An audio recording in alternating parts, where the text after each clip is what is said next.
tonight's movie we're going to talk about is Toy Story 4. I mean Toy Story 5. Sorry about that, my mistake. I thought it was the fourth movie, don't you agree? It's actually the fifth movie. So this movie takes place after the fourth movie. In this movie, that's where Bonnie gets this iPad, LilyPad device thing, because one of the kids that she wants to make friends with are not really interested in toys anyway. They're more interested in technology. But Woody and the gang are not very happy about the situation. The toys basically go on an adventure across the country where Jessie ends up in the house where she actually came from, where her friend Emily actually came from too. Well, that was where Emily used to live back in the old days. That was like Jessie's old house, which is now a horse ranch owned by this cute girl in the pink shirt. And she likes, who kind of looks like a My Little Pony or a Barbie doll, don't you think? With the ponies that she had.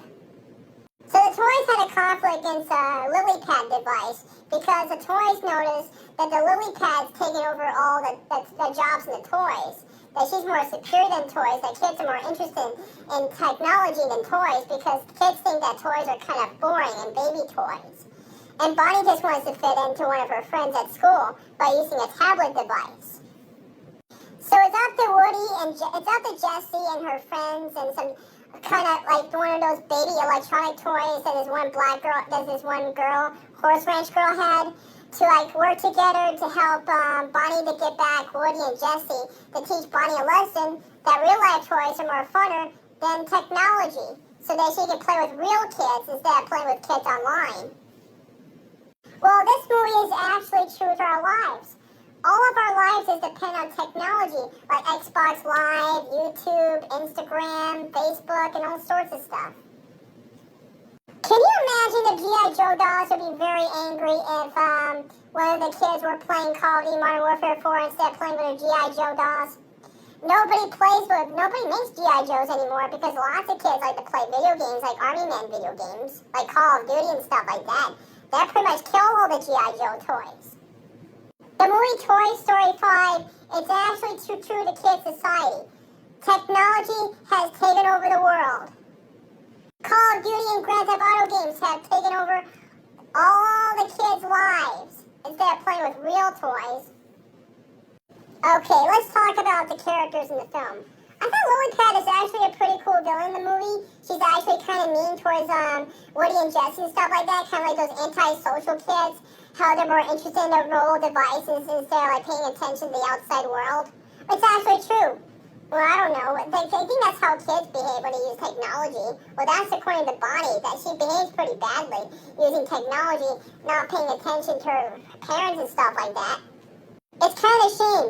Where's Andy? Isn't Andy supposed to be in this movie? Well, remember the third movie? He gave him away to that little girl Bonnie so he can leave for college. I want to know, what does Andy do for a living right now? If he graduated from college, what does he do for a living right now? What type of job does he have? What did he study in college anyways? We don't know for sure. There was a movie called Monsters U. Do you think Monsters U is kind of like a sequel to Toy Story 3, how they go to college to study scaring? Maybe Andy's studying scaring, maybe he wanted Monsters U to study scaring. Don't you think? It's kind of disappointing. I thought Al and Andy would come back. I thought Emily might come back as an adult too. But they did show you the face, what Emily looks like. You know, the girl that owned Jessie back in the old days. They got to show you her face for the very first time. She looks adorable.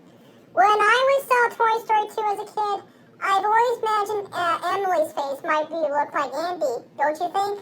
Kind of like the first little human character in Toy Story, rather than, the baby sister Molly from the second movie. I'm not going to spoil what happened in the film. What happened to Emily. I'm not going to spoil it to you, people. No way. I'm glad the old characters came back, like Jessie's back, Bullseye's back. There's a lot of little kids at the movie theater. I don't think these kids have any idea who these characters are, but it's kind of like the first Toy Story movie they saw. I don't know if they ever saw the original Toy Story movies on DVD, because these movies came out a long time ago before they were born, in the 1990s, of course. Maybe people of my generation grew up watching Toy Story. Can you imagine they watched Toy Story 5 and be like, oh yeah, I remember this movie as a kid. So I think people in my generation might have kids of their own. I don't know. Maybe they do. Really good animation in this movie. Very impressive animation. I like how they made the faces and the color temps and stuff like that. Kind of like Toy Story 3. It's really good. Everything looks so realistic and darkish and cartoonish looking. Compared to the original Toy Story movies, everything looks pretty realistic and straight ahead, like in the second movie.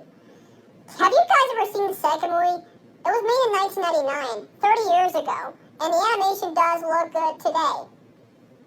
The movie does feature a couple animal characters in the film. Like, they have the pig, they have the horse. That's kind of like the second Toy Story movie have animals. Did they have animals in the third movie? I don't remember. What about the fourth movie? No animals in that movie either. But the fifth movie had farm animals. They have a horse and a pig. Those are the newest like animal characters in the film. Remember Buster the dog from the second Toy Story movie? He became an old dog in the third movie. Kind of makes sense. 10 years later. And Buster's no longer healthy and hyperactive like in the second movie, I mean. We hear that the dogs bark in the first movie. I kind of forgot to mention a dog named Spud. You know, Sid's dog? He interacts with toys. Isn't it kind of interesting thing about Toy Story movies? How the animals interact with toys, rather than humans interacting with toys? Well, they have to pretend they're dead and pretend they're toys and stuff like that. If an animal approaches to the toys are alive, of course. Isn't it kind of strange? What is this? The Harry Potter paradox? Or is this like the Wizard of Oz paradox? Is Toy Story 5 as good as the fourth movie? Heck yeah, it's really good. It has a really good story, lots of puzzles, and really good conflict. Really good animation too. I like how in the beginning of the film they have these Buzz Lightyear dolls that kind of look like different from this Buzz Lightyear here. He has some type of high definition light thing in the middle of the Buzz Lightyear helmet, who comes to life through like a smartphone app activation thing. While the humans are allowed, the Buzz Lightyears turn themselves off, and they think they're real Buzz Lightyears. Isn't it kind of funny, kind of like the first Toy Story movie, how Buzz Lightyear thinks he's a real spaceman, and Woody tells him he's a toy. At the end, Buzz Lightyear discovers he's a toy. I'm not going to spoil what happened in Toy Story 5 if you haven't seen it. So, Toy Story 5 is a really good movie. You should take your kids to see it, but they might not understand it. It's a good film for people who grew up watching the Toy Story movies, like millennials or middle-aged people who saw Toy Story back when they were kids. Sorry, I was a little bit kind of awkward trying to explain the story to you people because it's a little bit hard to remember seeing in the movie theater. I would love to see it again on Blu-ray or DVD when it comes out someday. I would like to watch it over and over again. It's classic. Excellent film. I think this movie deserves to win $1 million in the box office. It didn't actually do very well on a very expensive budget. I wonder how much money it's going to gross this year. Probably billions of dollars or something like that. I don't know. The cool thing about Toy Story 5, we all get to find out what happened to Jesse's childhood home. We finally get to see the face of Emily. That her face was never been shown in the second movie. At least we get to see the tree up close where Emily and Jesse were playing in the tree house thingy, whatever that's called. What's interesting about Toy Story 5 is where we get to see where did Emily place the address and her name on Jessie, not on her boot, but on behind the cowboy, on the cowgirl side thingy. It's a little bit hard to explain. Okay, let's pretend this is Jessie's pants. So basically behind the flat things, her name and address is written on there. Did Al got rid of it? I don't know. But at least she should still have it like in the movie. Don't you think Al should be giving that toy back to that little girl who donated her from a long time ago? What happened to Al right now? Al should basically come back in the movie and bring the toys to donate into a toy museum in Japan. Because kids no longer play with toys anymore. They play with technology. The movie does have a good message telling kids do not spend too much time with technology, playing video games all day long or using your tablets or iPhones. Go play with toys. Go outside and play. Go see some real-life people. Do not use the internet or use some tablets, iPads. They are useful for us, but they made us pretty antisocial. In other words, Toy Story 5 is an excellent movie. I give it an A+. Really good movie. Please follow this TikTok account for more content.